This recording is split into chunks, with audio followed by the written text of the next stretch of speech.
सात रोज़ा दुरूस नहजुल बलागा का आज चौथा दर्स है और आज के दर्स का मौजू है कौमों के ज़वाल के असबाब नहजुल बलागा के आईने में।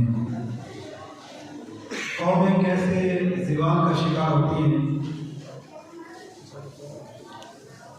ये नहजुल बलागा में अमीरुल मोमिनीन अली इब्न अबी तालिब अलैहिस्सलातु वस्सलाम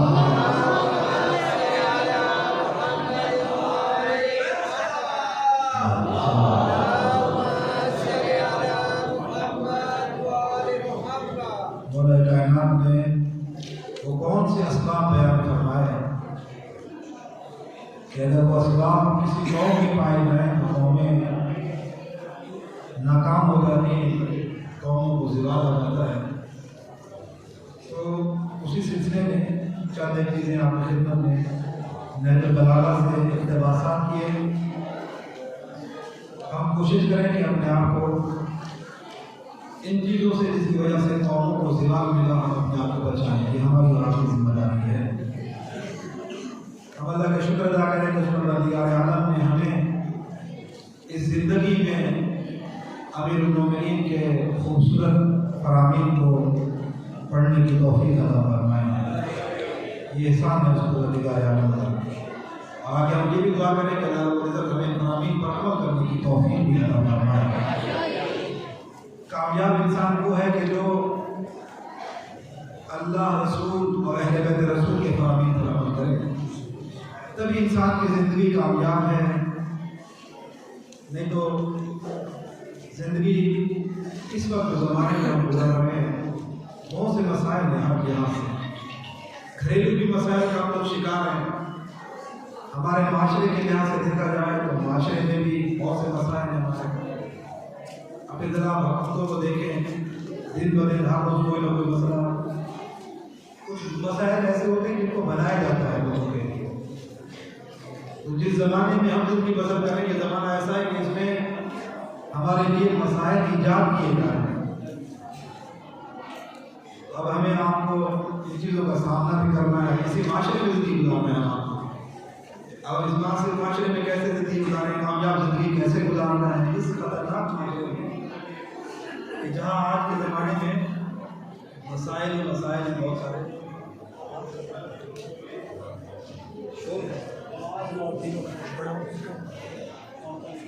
सवाल भेजे मोहम्मद वाला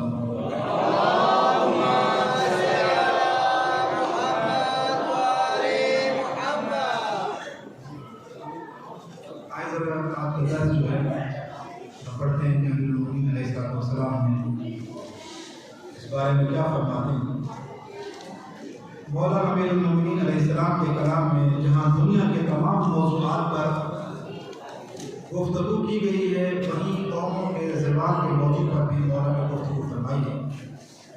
इस सिलसिले में इरशाद फरमाते हैं, ए लोगों, हम एक ऐसे ज़माने में पैदा हुए हैं जो सरकश और नाशुक्रा है। यहाँ नेक किरदार बुरा समझा जाता है और ज़ालिम अपने जुल्म में बढ़ता ही जा रहा है। न हम इल्म से कोई फ़ायदा उठाते हैं और न जिन चीज़ों से नावाकिफ़ हैं उनके बारे में सवाल करते हैं, और न किसी मुसीबत का उस वक्त तक एहसास करते हैं जब तक वो नाज़िल न हो जाए। खुतबा नंबर 32 में हमें इरशाद फरमाया। आज देखें, आज भी बिल्कुल वही हालत है जिस तरह अमीर कायनात ने इरशाद फरमाया। आज बिल्कुल वही हालत है। ज़माने में देखें, नाशुक्री उरूज पर है, जुल्म दिन ब दिन बढ़ता जा रहा है, जुल्म कम नहीं हो रहा। हालांकि हम सुनते हैं कि अल्लाह ताला ने जुल्म से मना किया, लेकिन फिर भी दिन ब दिन लोग जुल्म बढ़ाते जा रहे हैं। और ये भी याद रहे, हदीसों में खुद मौला कायनात ने फरमाया, आज जो दिन जुल्म का मज़लूम के ऊपर आया, जो जालिम एक मज़लूम के ऊपर जुल्म कर रहा है, उन्हें फरमाते हैं इससे सख्त दिन जो आज मज़लूम का दिन आया, इससे ज़्यादा सख्त दिन जालिम पर आया जाएंगे। तो मैं जुल्म करने के बाद इंसान ये ना समझे कि मुझसे हिसाब किताब नहीं होता। नहीं, आज बेशक मज़लूम पर बहुत सख्त दिन है, लेकिन मौला फरमाते हैं अमीरुल-मोमिनीन देखें हमारे मासूम के फरामीन सच्चे हैं, और मौला कायनात फरमाते हैं कि इससे सख्त दिन एक जालिम पर आने वाला है जो इससे बहुत सख्त होगा। लिहाजा आज ज़माना यह है कि दिन ब दिन जुल्म बढ़ता जा रहा है। कोई ज़्यादती करता है तो दिन ब दिन उसकी ज़्यादती बढ़ती जा रही है। समझाएं भी तो लोग समझते नहीं, खौफ खुदा नहीं दिलों में। ये खौफ नहीं है कि आज अगर मैं किसी पे जुल्म कर रहा हूँ, किसी का हक कर रहा हूँ, तो मुझसे मुहासबा किया जाएगा, मुझसे एक दिन पूछा जाएगा, ठीक है ये कमज़ोर है, ये मुझसे नहीं पूछेगा, मेरे पास ताकत है। लेकिन अल्लाह की ताकतवर है, वो तो तमाम ताकतवरों से ज़्यादा ताकतवर है। तो एक दिन वो तो हिसाब देगा। इसलिए मज़लूम का जो सब्र है ये बड़ी चीज़ होती है। और फरमाया ज़ालिम पर एक दिन से सख्त दिन आएगा। और इसमें जो सबसे बड़ी बात है तो उन्होंने फरमाई कि इल्म से फ़ायदा नहीं उठा रहे।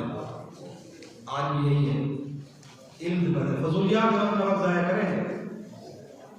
फजूलियात में घर से बाहर निकल के घूमने के लिए, खेल कूद के लिए, हाँ सेहत के लिए खेलना भी ज़रूरी अच्छी चीज़ है, लेकिन ये वाला खेल तो जैसे जिससे इंसान के जिस्म को फायदा पहुँचे, वर्जिश हो जाए, एक्सरसाइज वगैरह, इस तरह के कोई खेल हो तो वो बेहतर है। लेकिन अब गेमें लगा कर बैठ जाए, 2-2 घंटा गेम में ज़ाया हो रहा है, ये बहुत बुरी चीज़ है। गेमों पे वक्त ज़ाया करना, मैं खासतौर पर यही कहूँगा आजकल के नौजवान और बच्चों से कि गेमों पे अपना वक्त ज़ाया ना करें। ये गेमें आपको सुस्त बना देंगी, ये गेमें आपकी सलाहियत ख़त्म कर रही हैं, आपको मालूम नहीं, आपकी सलाहियतें ख़त्म हो रही हैं, आपके जिस्म पे असरात पड़ रहे हैं चीज़ों के, ये आपको काहिल बना रही है। अब आप 1-2 घंटा अगर गेम खेलेंगे बैठकर मोबाइल पर, उसके बाद आप कोई काम करने लायक नहीं रहेंगे, जिस्म थक जाएगा, ज़हनी थकावट हो जाएगी, सुस्त इंसान हो जाता है। तो ये सब शैतानी हरबे इन चीज़ों से निकले हैं। इस्लाम ने जिन चीज़ों का है ना, एक्सरसाइज, जिस्म की एक्सरसाइज करें, आप जिस्म की वर्जिश करें, क्यों? ताकि जिस्म तवाना हो, हम ज़्यादा से ज़्यादा इबादत कर सकें, ज़्यादा से ज़्यादा पढ़ाई कर सकें, इल्म हासिल करें। इस्लाम ने इल्म हासिल करने से मना नहीं, जितना पढ़ें बिस्मिल्लाह, जितना हलाल रिस्क कमा सकते हैं कमाएं। इस्लाम ये चाहता है कि इक्तिसादी हालात लोगों के मजबूत हों। इक्तिसादी हालात मजबूत होंगे तो गरीबों की भी मदद कर सकेगा। इस्लाम ने कमाने से मना नहीं किया, इस्लाम ने पढ़ने से ज़्यादा से ज़्यादा पढ़ाया। बेशक आगे बढ़ें, लेकिन जहाँ हम आगे बढ़ रहे हैं वहाँ दुनियावी तालीम तो हमने बहुत हासिल कर ली, लेकिन दीन की तालीम भी ज़रूरी है। कुछ ना कुछ हम दीन की तालीम भी हासिल करें, तो हमारे पास वाजिब बात है। जो चीज़ें वाजिब हैं उनको हम हासिल करें। हमने अकायद का कितना दर्स हासिल किया, फिक्र में हम कितना जानते हैं। अफसोस है कि उम्रें गुजर जाती हैं लेकिन इंसान नमाज सही नहीं पढ़ सकता। इतना तो इल्म फिक्र हासिल करना चाहिए ना। हम ये नहीं कहते कि आप हो सकता है कोई बंदा सोचे कि आप मदरसा ज्वाइन करने हम छोड़ जाते मौलवी बन जाए। नहीं, मौलवी ना बने, हम नहीं कहते आप, लेकिन कम से कम 2-3 महीना साल में एक ही मरतबा आप दे दें। कम से कम इतनी तालीम हो जाए कि अपनी नमाज सही हो जाए, दीन के अहकाम ज़रूरी सीख लिए जाएँ। इतना तो होना चाहिए। और अगर इतना वक्त भी नहीं है तो आजकल तो मोबाइल में बहुत सी चीज़ें हैं आपके लिए सीखना सिखाना बहुत है। आप देखें इल्म फिक्र पे, आप देखें उलमा के लेक्चर मौजूद हैं। आपको नमाज का तरीका सिखाया जा रहा है, रोज़े का तरीका है, वुज़ू का तरीका है, गुस्ल का तरीका है। आप इन चीज़ों को वक्त दें, मोबाइल में गेमों को वक्त कम दें। ये आपसे हिसाब होगा। ये वक्त जो है ये हमारे पास और आपके पास अमानत है। वक्त ज़ाया नहीं करें। जो वक्त गुजर गया फिर वो क़यामत तक वापस नहीं आएगा। तो सर आज अगर हमने 1 घंटा अपना ज़ाया कर दिया, ये 1 घंटा लोग कहते हैं कि बस आज का दिन कल की तरह है। नहीं, ये हमारी गलतफहमी है। जो 1 घंटा अभी हम घर से आए हैं, जो 6 बजे 6 से 7 बजे टाइम गुजरा है, ये अब क़यामत तक वापस नहीं आएगा। 1 घंटा नहीं आएगा। आप कहें कल 1 घंटा आपका, नहीं कल ये नहीं आएगा। ये वाला दिन अब क़यामत तक नहीं आएगा। ये वाला लम्हा क़यामत तक अब नहीं आएगा। और जो कुछ हमने इस घंटे में किया, इस वक्त के अंदर किया, वो हमारा महफूज है। लोग कहते थे चलो आज कर लें, ठीक है, कल गलती नहीं करेंगे। नहीं, वो जो आपने जिस घंटे में गलती कर दी, वो तो गलती वाला घंटा आपका तो लिखा जा चुका है, वो तो फिर क़यामत तक वापस नहीं आएगा। आपने उस वक्त क्यों ज़ाया किया? जितना हो सके इस ज़माने में सुस्ती से बचा जाए। सुस्ती जो है इंसान को ज़माने से पीछे कर देती है बहुत। अब जिस चीज़ में अमीरुल मोमिनीन अलैहिस्सलाम विचार फरमा रहे हैं कि एक तो अफसोस इस बात का है, मौला कहना फरमाते हैं हम इल्म से फ़ायदा हासिल नहीं कर रहे, और दूसरा अगर कुछ नहीं जानते तो फिर सवाल भी नहीं करते, किसी से पूछते भी नहीं। सवाल करने में क्या हर्ज है? अब मैं एक तौर पे आप बताऊं कि या तो ये है कि सवाल तो नहीं करते, सारे जानते हैं। हमने जहाँ भी दर्स रखे, दर्स खत्म होता है, इतने सवाल आते थे, इतने सवाल आते हैं, लेकिन यहाँ पर सबको जाने की जल्दी होती है। क्या मसला है? यानी अगर हमें कुछ मालूम नहीं है तो हम सीखते भी नहीं हैं, पूछते भी नहीं हैं। हम ये जुल्म है। अपने अंदर सवाल की आदत डालें। अमीरुल मोमिनीन फरमाते हैं अस्सवालु मिफ्ताहुल इल्म, सवाल जो होता है वो इल्म की चाबी है। सवाल करते जाएं, इल्म के दरवाजे खुलते चले जाएं। पूछें, सवाल करें। मस्जिद में आप जाते हैं तो अपने अहले इल्म से सवाल करें, पूछें उनसे पेशनवाज से, आज ये मसला, आज वो मसला। हदीस में है कि जो बंदा अपने घर से मस्जिद में जाए नमाज पढ़ने के लिए, नियत ये हो कि मैं मस्जिद में जा रहा हूँ, एक मसला भी सीख के आऊँगा। कहा जो बंदा इस नियत से अपने घर से निकले, वुज़ू करके जा रहा है, नमाज पढ़ेगा और एक मसला भी आलिम दीन से सीख कर आएगा, हदीस में है कि उस बंदे को जब घर से निकलेगा कदम कदम पे एक साल की इबादत का सवाब मिलेगा। और जिस बंदे ने एक शरई मसला सीखा और किसी को सिखाया, एक शरई मसला अगर किसी ने सीखा और किसी को सिखा दिया, तो कहा एक शरई मसला, ये नहीं पूरी किताब, एक अगर मसला आपने सीखा और आगे जाकर सिखाया, हदीस में कि जितने उसके जिस्म के ऊपर बाल है, अल्लाह हर बाल के बदले में हज और उम्रे का सवाब अता करता है। अपने अंदर शौक डालें, जहालत दूर हो जाए। आज अगर मैं नमाज का मसला नहीं पूछ रहा हूँ तो क्या बुढ़ापे में जब मुझे अकल आए तो मेरी इतने सालों की नमाजें कहाँ जाएंगी? क्यों नहीं सवाल करते हैं? आज तो माशाल्लाह बहुत ऐसा दौर है, इल्म का दौर है। आज तो हर जगह आप पहले मिल जाएंगे। आज तो जाने की जरूरत नहीं, घर बैठ के आप कॉल भी कर सकते हैं किसी आलिम दीन को। कोई मसला पेश आया व्हाट्सएप पे करते हैं, कॉल कर लें आप उनको कि हमें फला मसला पेश आया, बता दें। नहीं, गलत पे गलत करेंगे हम, और ये बहुत बड़ा जुल्म है। देखें अमीरुल मोमिनीन अलैहिस्सलाम ने यही कहा, ऐसा ज़माना है कि जिस जमाने में फरमाया हम इल्म से भी फायदा हासिल नहीं करते और फिर दूसरी बात है हम सवाल भी नहीं करते। मौला कहना ऐसे माशरे पे अफसोस कर रहे हो और ऐसे हम बन जाएं तो क्या हमारे पर मौला अफसोस नहीं करेंगे? मौला ऐसा नहीं चाहते जैसे ज़माने में हम गुजार रहे हैं। हमारे नौजवानों को देखें आप, सवाल करने की उनमें शौक नहीं है, सवाल करने का। बुजुर्गों में भी सवाल करने का शौक नहीं है। गलत नमाज़ें पढ़ेंगे, गलत अमाल करेंगे, बाद तो हम तो इतना से ये गलत करते आए। अच्छा कुछ ऐसे हट धर्म होते हैं, खुदा पनाह है, डट जाते हैं, कहते हैं आपको क्या पता, सामने वाले की बेइज्जती करते हैं। एक शख्स था, शेख सदूक अलैहिर्रहमत ने अपनी किताब में लिखा, महीना यहज़ुरुल फ़क़ीह रिवायत लिखी है हज़रत इमाम जाफ़र सादिक़ अलैहिस्सलाम।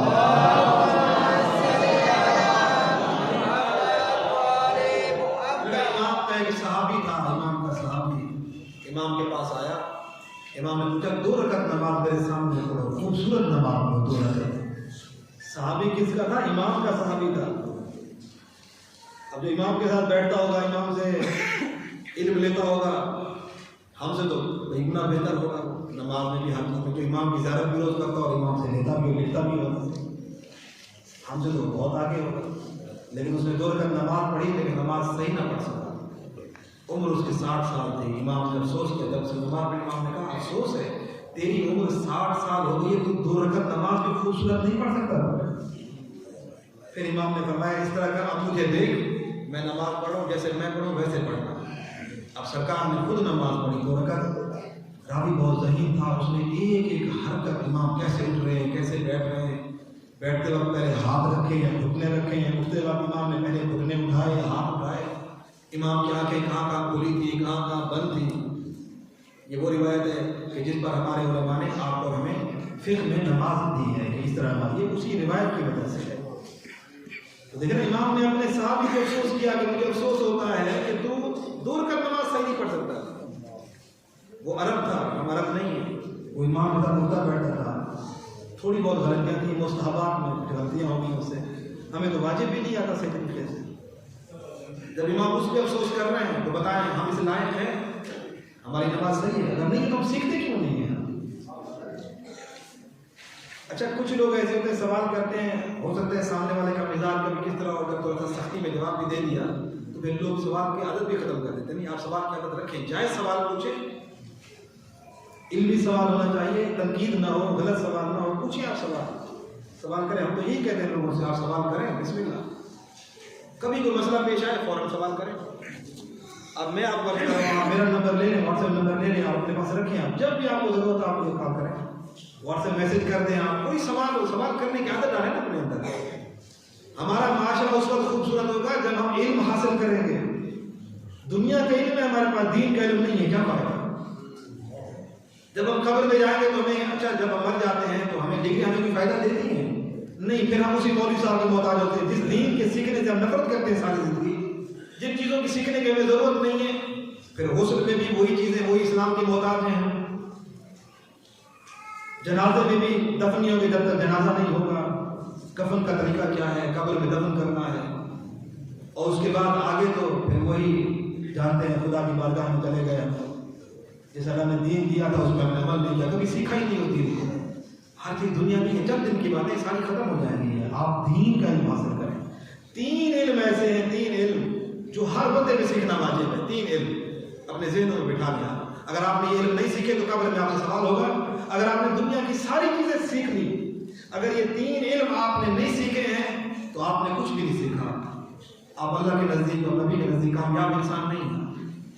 3 इल्म हर बंदे, जैसे नमाज हर बंदे पे वाजिब है, ऐसे 3 इल्म सीखना हर बंदे पे वाजिब है। जो भी 15 साल की उम्र में है, अक्ल रखता है, बालिग है, शऊर है, उसके पास 3 इल्म वाजिब है। सबसे पहला इल्म अक़ाइद, तौहीद, अदल, नबूवत, इमामत और क़यामत। ये अक़ीदे का इल्म रखना बहुत ज़रूरी है आपके लिए। आज कल उर्दू में किताबों के तर्जुमे भी हो चुके हैं।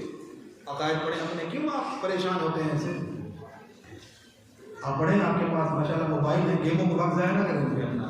इन किताबों को पढ़े, थोड़ा टाइम में थोड़ा बहुत अक़ाइद को पढ़े ना।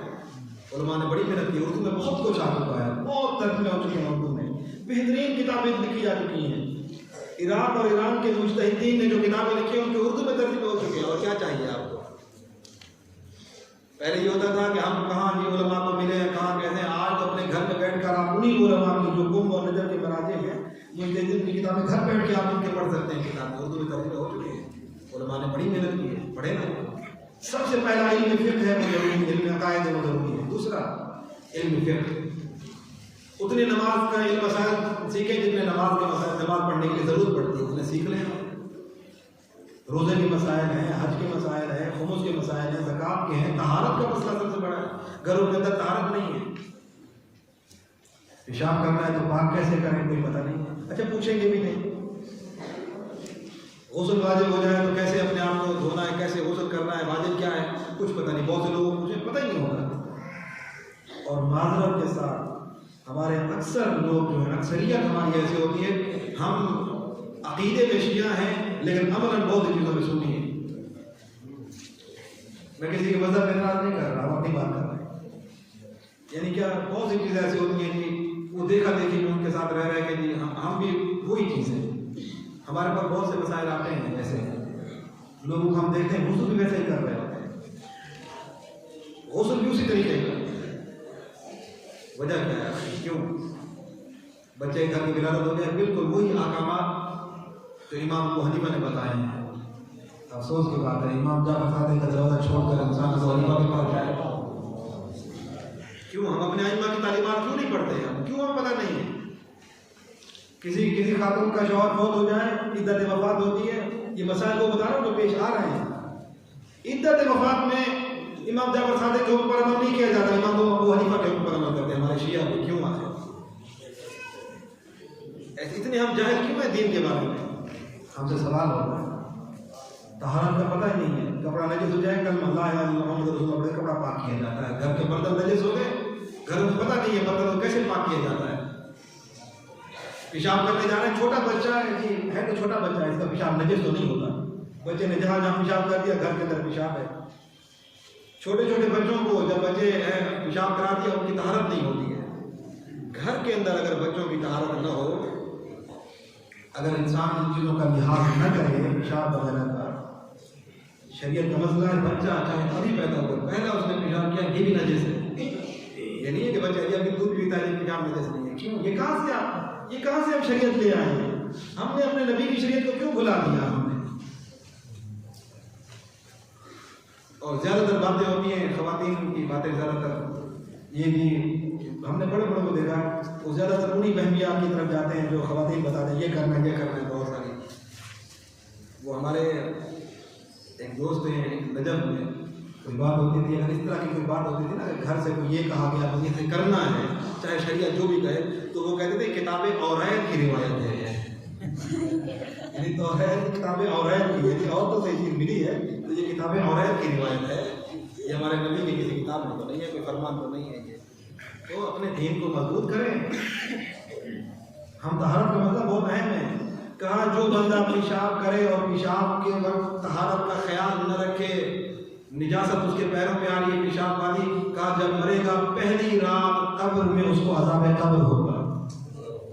जो पेशाब की निजासत इतनी खतरनाक है। मकाम पेशाब कैसे पाक किया जाता है, मकाम खाना कैसे पाक, कोई पता नहीं है शरीयत में, कितने मरतबा पाक करना है कोई पता नहीं है। गुस्ल का तरीका क्या है जी, वो याद किए हुए थी, बस 3 मरतबा साथ में लोटा डालने, 3 इधर डालने, 3 उधर डालने, गुस्ल हो गया। क्यों आखिर हम ये आज का दौर, अगर आज के दौर में इतनी जहालत हो तो ये अफसोस वाली बात है। हर बंदे के पास मोबाइल है।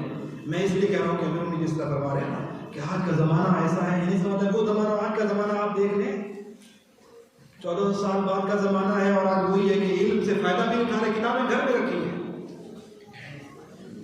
हर चीज़ें घर के अंदर बस रखी हुई है, मेरे पास किताबें हैं बस रखी हुई, लेकिन कभी हमने खोल के पढ़ाने किसी आलम से पूछा भी नहीं है। सवाल करने की आदत डालें ताकि हमारे अंदर जहालत खत्म हो। पहला इल्म अकायद, मर्द औरत सब पे वाजिब है। दूसरा इल्म, अच्छा इल्म अकायद में एक बात आपको अर्ज करूँ, यानी एक जहल औरत कहा कि नबी से पूछा गया, नबी नाम खुदा पे कितना ईमान है, अल्लाह पे, कि अल्लाह है इस कायनात में, हमारा खालिक है, कितना ईमान होना चाहिए? कहा उस बूढ़ी औरत की तरह ईमान रख लो जो अपना चरखा चला रही है और कह रही है जब ये बगैर चलाने वाले के नहीं चल सकता है, अगर मैं न चलाऊं तो ये चरखा नहीं चलता है, तो कायनात बगैर चलाने वाले ये कैसे चल सकती है? कहा कम से कम इतनी दलील तो होनी चाहिए हर बंदे के पास। तौहीद में इतनी दलील होनी चाहिए कि अल्लाह है इस कायनात का, बगैर चलाने वाले की ये कायनात कैसे चल सकती है। तो इतनी दलील, लेकिन कम से कम इतनी दलील तो हर एक को होनी चाहिए ना, तौहीद में कम से कम दर्जा। तो इल्म अकायद हासिल करना हर बंदे पे वाजिब है, मर्द और औरत सब पे वाजिब है। इल्म में फिक्र हासिल करना, अपने रोज़मर्रा के जो दीनी मसाइल होते हैं, तारफ़ का मसला हो गया, गुस्ल का मसला हो गया, वुज़ू का मसला हो गया, नमाज का मसला हो गया, हलाल और हराम, हम बाहर जा रहे हैं कौन सी चीज़ कैसे खरीदनी है। दुकानदार के लिए हुक्म है कि आप, पहले ये होता था मौसमी के फरामीन भी है कि कभी भी कारोबार शुरू ना करो जब तक हलाल और हराम का समझ लो कारोबार के बारे में। कहीं ऐसा ना हो कि आप सूद में मुब्तला हो जाए। इनमें बहुत से लोग मुब्तला होते हैं। अब्दुल सिस्तानी का मिसाल तौर पर, जैसे मोबाइल का बैलेंस खत्म हो गया, फौरन एडवांस ले लेते हैं। हमने 25 रुपये एडवांस लिया, वो काटेंगे कितने, हो सकता है 30 काट लें, 35 काट लें। तो हमने उधार लिया 25 रुपये, उनको वापस कितना किया, 30 रुपये, ये सूद है। अब्दुल सिस्तानी का नजदीक जायज़ नहीं है। अल्लाह अकबर। हम इतने लोग, बहुत से लोग मुझे कहा कि हम तो बहुत अरसे से ले रहे हैं। मैंने कहा वो आपका फेल है, लेकिन आपको किसने कहा फिर का मसला ना पूछे। किसी से उधार लेकर फिर उसको देना, ज्यादा देना, तो ये सूद है या नहीं है। 1000 रुपया लें और वो कहे कि मैं आपसे 1200 रुपया लूँगा, ये सूद है। तो ये मोबाइल में तो आम चल रहा है, ये फौरन कॉल पैकेज खत्म हो या कुछ हो, पैसे खत्म हो गए, काम फौरन एडवांस ले लिया उनसे, वो अपनी मर्जी का काट लेते हैं, ये सूद है। हाँ, एक सूरत है प्रोसेसर ने जायज़ करार दिए, वो ये है कि जब आपने, अगर आप कंपनी को पैसे दे रहे हैं, एडवांस ले रहे हैं कंपनी से, अब जब मसलन ये है कि एक सूरत जायज़ हो सकती है कि आपने, कंपनी आपको मसलन उसके मिनट उसके बदले में दे, आपने 25 रुपये का बैलेंस दिया, बैलेंस नहीं भेजेंगे, उसके मिनट भेजे आपके पास। फिर चाहे अब आपने मिनट लिए, फिर चाहे वो आपसे 30 रुपये काटे, 40 रुपये काटे, मसला नहीं। क्यों? क्योंकि उन्होंने आपको मिनट दिए हैं, आपने उनको पैसे दिए हैं। जब चीज़ तब्दील हो जाए फिर सूद नहीं होता है। लेकिन अगर पैसे के बदले पैसे हो जाए तो ये सूद है। इन चीज़ों से बचे क्यों? आखिर हमें ये चीज़ें क्यों मालूम नहीं है? हमें रोज़मर्रा की चीज़ें मालूम होनी चाहिए, हलाल क्या है, हराम क्या है। कहीं खुदा न खासा ऐसा ना हो कि हम लाइल्मी में हराम में मुब्तला होते हैं, रोज़ हराम करते रहें। हम जितना हराम में चले जाएंगे उतना हम अपने मासूमीन से और ईमान से, अल्लाह से दूर होते चले जाएंगे, उतना हमारे अंदर रूहानियत खत्म होती जाएगी। हम सोचे तो सही, हम किस माशरे में ज़िंदगी गुजार रहे हैं। इस माशरे में हर वो काम बताया जा रहा है कि जो हराम की तरफ लेकर जाए। कारोबार में भी हराम सिखाया जा रहा है, स्कूलों में भी हराम की तरबियत हो रही है। आजकल यही हो रहा है ज़्यादातर। हम अपने बच्चे को स्कूल भेजते हैं, हमारा बच्चा जाए और वहाँ हमारे स्कूल में जाकर हमारा बच्चा तरबियत हासिल करे, को इल्म हासिल करे, वहाँ पे डांस सिखाए जा रहे हैं। जी आजकल की फलां प्रोग्राम में हम आ गए, माअज़ल्लाह बच्चियाँ जो हैं वो भी स्कूल में भेज रहे हैं। अब इस ज़माने में क्या किया जाए? उलमा ने पढ़ने से मना नहीं किया है। इस्लाम ये नहीं कहा कि उलमा ने कि आप जो है ना अपने बच्चों को रखें। हाँ, अगर कहीं एक साथ भी हैं, लड़के लड़कियाँ एक साथ भी हैं, तो इस्लाम कहता है कोई हद नहीं है, लेकिन आप ऐसा रखें कि वहाँ शरीयत की हुदूद का ख्याल रखा जाए, शरीयत की हुदूद का ख्याल रखा जाए वहाँ पे, ठीक है। लेकिन इन चीज़ों को समझना है हमें, आपको माशरे में हमें आपको देखना है, ताकि हम कहीं हमारी औलाद, हमारी नस्लें बर्बाद तो नहीं होगी। ये हमारे और आपको ज़रूरी है, आपके मेरी जिम्मेदारी है। बच्चों को स्कूल भेजकर खामोश होकर बैठ ना जाएंगे। बड़े से बड़ा स्कूल होने के चाहे वहाँ भी हयाई भी दिख रहा है, नहीं, आपसे सवाल होगा। कल को बच्चे बिगड़ गए तो फिर आप हिसाब देंगे, आपको देना होगा, आपको हिसाब दुनिया में भी देना पड़ेगा। औलाद एहतराम नहीं करेंगे, जो कुछ सिखाया है वही करेंगे वो तो। इसलिए मौला कहना फरमाते हैं अपने बच्चों को बड़ा होने से पहले उनकी तरबियत करना का वो एक ज़मीन की तरह है। जैसे इनमें अखलाक, उठने का तरीका आना चाहिए, बैठने का तरीका। जब महफिल लगी हो तो बैठना कहाँ है? ये नहीं कि बंदों को फलांगते हुए आगे बैठ जाए। किसी को टांग लग रही है, किसी को घुटना लग रहा है, किसी को पैर लग रहा है, मुझे तो आगे बैठना है। और बैठे हुए हैं तो बिल्कुल ऐसे फैल के दूसरे को जगह ही नहीं देनी है। नहीं, तो आदाब होते हैं, खाने के भी आदाब हैं, घर के अंदर जाने के आदाब हैं। ये आदाब हम क्यों नहीं पढ़ते? हम क्यों जानवरों की तरह जिंदगी गुजार रहे हैं? हम क्यों जाहिलों की तरह जिंदगी गुजार रहे हैं? हमें सीखने, हाँ, हमें उस वक्त हमारे पास ये बहाना होता है जब किसी ने हमें सिखाया नहीं होगा। हमारे आइमा अहले बैत ने सब कुछ सिखा दिया। अब हम इतनी कोशिश भी नहीं करते हैं कि हम अपने मतलब की चीज़ों तो हम मोबाइलों से ढूंढ लेंगे, 2-2 दिन परेशान रहेंगे, मुझे फलां चीज़ नहीं मिलती मोबाइल के जरिए, बताओ जरा नेट पे कहाँ से मिलेगी। दीन के मामला में हम क्यों नहीं पूछते हैं किसी आलिम दीन से? चलो आप ना मेहनत करो, किसी आलिम दीन से पूछ लें। कल भी मुझसे एक बंदे ने उम्रे पे गया, उम्रे मुफरदा कर रहे हैं वो, उम्र के उन्होंने कल मुझे कहा कि अगर आपके पास कोई PDF फाइल पड़ी हो उम्र के बारे में बता दें। मैंने फ़ौरन उनको भेज दी। खुश हुए। देखे ना, ये उनको चलो कुछ ना कुछ तो ये हुआ। ये मोबाइल का फ़ायदा ये चीज़ है, हम ये हासिल करेंगे नहीं, हम जहालत की ज़िंदगी गुजार लेंगे, हम पूछेंगे नहीं। हम ये अमीरुल मोमिनीन ने ऐसे ज़माने के ऊपर अफसोस किया है। अगर हम आप ऐसी ज़िंदगी न गुजारें, खुद भी इल्म हासिल करें और दूसरे को भी इल्म सिखाएं। और ये ज़माना बहुत ख़तरनाक है, इसमें आप पर हमें चाहिए कि हम इन चीज़ों को सीखें और सिखाएं, अपने घरों में सिखाएं। कल भी एक कह रहा था आप घर के माहौल के बारे में थोड़ी सोच करें। मैंने कहा सबसे बड़ी बात कर तो रहे हैं, इंशाअल्लाह हम आगे भी करेंगे, दुरुस्त बात ही है। सबसे बड़ी बात ये है कि हम कम अज़ कम अखलाकियात तो अपने घर में, छोटी छोटी किताब है, आदाब ज़िंदगी एक रख ले अपने घर में, छोटी सी किताब है, 60-70 रुपए की, 100 रुपए की, 150 की किताब मिल जाएगी। पता नहीं हम कितना जो है कोई पिज़्ज़े पे कितना खर्च कर देते हैं। पिज़्ज़ा ऑर्डर कर लेंगे, फलां चीज़ कर लेंगे, इन चीज़ों को तो हम खा पी रहे हैं, फ़ौरन ख़त्म हर चीज़ें। ये कम अज़ कम ये दीन के मामले में जो ज़रूरत की चीज़ें वो अपने घर में रखें, वो अपने घर में रखें, हम रखें। आजकल बच्चों की तरबियत के लिए बेहतरीन चीज़ें तैयार की जा रही हैं नेट पे, आप वो देखें ना, अपने बच्चों की तरबियत तो करें। नेक औलाद फ़ायदा देगी, बद किरदार औलाद फ़ायदा नहीं देगी। माँ बाप न दुनिया में फ़ायदा देगी न आखिरत में फ़ायदा देगी। ज़माने की तरबियत करें हम आप। छोटे छोटे बच्चे बने, कितने प्यारे बच्चे हैं, इनकी हम तरबियत तो करें ना, इनके बारे में हम गाफिल ना हो। हमसे सवाल किया जाएगा, हाँ ही सवाल किया जाएगा। मैंने शायद पहले दफ़े भी कहा था कि राब अलैहि का एक जुमला कि जो बच्चे आपके पास मौजूद हैं ये इमाम ज़माना के सिपाही हैं आपके पास, इनको तैयार करें इमाम ज़माना के लिए। ये इमाम ज़माना के सिपाही कब बनेंगे? दुनिया की तालीम सबसे ज़्यादा हो गाने सुनकर ना, इनको नमाजी बनाएं, इनको ऐसा बनाएं कि ये दीन से शौक़ रखें, दीन के बारे में सवाल करें हमारे बच्चे, तब इमाम ज़माना के सिपाही बनेंगे। इमाम ज़माना को कैसे लोग चाहिए? तो आजकल तो माशाअल्लाह हर बंदा समझता है, लेकिन अमल करने में हम बहुत पीछे हैं। बातें इल्म होती हैं लेकिन अमल करने में हम बहुत पीछे हैं। तो थोड़ा सा अमल के बारे में सोचें। आए थोड़ा सा मौला कायनात के अमीन में कुछ पढ़ लेते हैं इस ज़माने के बारे में कि मौला ने इस ज़माने के बारे में क्या फरमाया। इसमें अल्लामा जवादी की एक थोड़ी सी वजाहत है, तो आप पढ़ लीजिएगा। इसमें नीचे में फरमाया, एक और खुतबा में इमाम अलैहिस्सलाम इरशाद फरमाते हैं, खुदा तुम पर रहम करे, याद रखो कि तुम इस ज़माने उस ज़माने में ज़िंदगी गुजार रहे हो जिसमें हक़ कहने वालों की किल्लत है, हक़ कहने वाले कम हैं, और ज़बान सिद्क़ बयानी से बंद हो गई है। यानी ज़बानें सच बोलती नहीं है, झूठी झूठ है। आजकल झूठ फैशन बन चुका है, मजाक में भी झूठ, जितने बैठते झूठ। नहीं, झूठ को ख़त्म करना होगा। झूठ ऐसी है, ऐसी बीमारी है, फरमाया जब कोई इंसान झूठ बोलता है, जब कोई बंदा मजाक में भी चाहे झूठ बोले, झूठ मजाक में भी जायज़ नहीं होता है। कोई बंदा मजाक में चाहे जैसे, पर झूठ हराम है। अगर कोई बंदा झूठ बोल ले, कहा उसकी बदबू अर्श पर रहने वाले फरिश्तों को तकलीफ देती है, उसके मुंह से बदबू होती है।